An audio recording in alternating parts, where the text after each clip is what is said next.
Good morning. I think it's, I don't know, 17th, 18th of July. I lose count sometime, staying at home a lot. But anyway, I know I made one video about how to save sage seeds. The sage, or the common sage, has really pretty purple flower.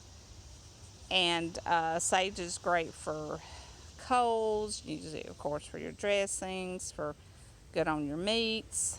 And I don't save as much sage as I used to. I used to sell it, but anyway, now I've just been using them for plants, and they make a really pretty greenery plant in the background.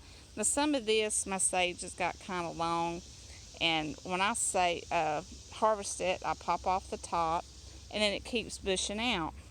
I was trying to see if I had one with a flower, but you can go back and look at my other videos. These is ones that I've propagated, and I've got sage everywhere because I just like to rub it and smell it. Now this is the purple sage, and I don't eat that. I just think it's a really pretty plant. But I bought this sage. I think there's like 3 or 4 plants in this.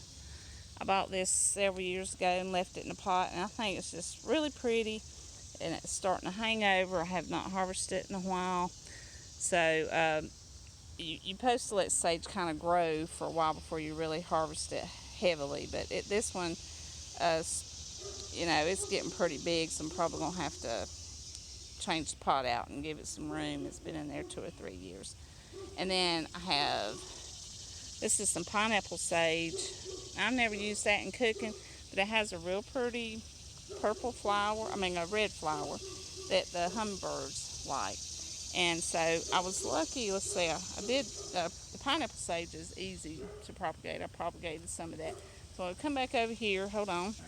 So I wanted to talk to you about how to grow sage by seeds. And a couple weeks ago, there was a lot of sage at my mom's, and I harvested a lot of it, and you can check out that video. So I've been trying, it has all these little like seed pods, and there's 1 seed I think per pod.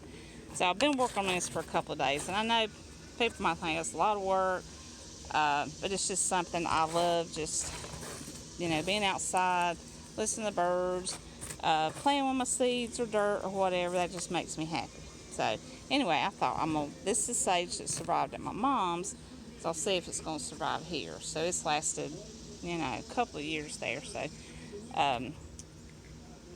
so there's sage seeds. So anyway, the soil, and I use potting soil, put some peat moss in it and some vermiculite, because you want your soil to be real light for your seeds.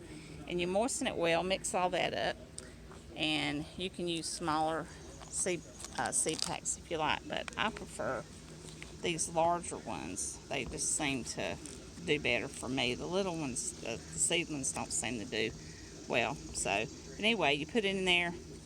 Don't pack it tight, but mash it down so all the air gets out. Wet it again, and then you're going to take one, you're going to put 2 seeds per pack. So I'll put them on the corners there. And you can even put more if you want. This is a big pack, but at least put 2 per pack. There's a guy I like to watch. He said put 3 per pack. So I have a lot of seeds, so I might be daring and put 4 per pack. We'll see.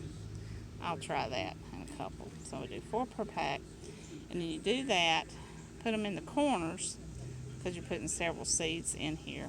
And then the seeds, just put a little more dirt on top, wet it again, and then I'm going to cover it for, I think sage seeds take maybe 14 days, 7 to 14 days. I'm going to take it in the house, because here in the south it's like 90, and most seedlings like about 70 degrees. So I'll put it in the basement for a little while, let them come up, and then start acclimating them back to the weather.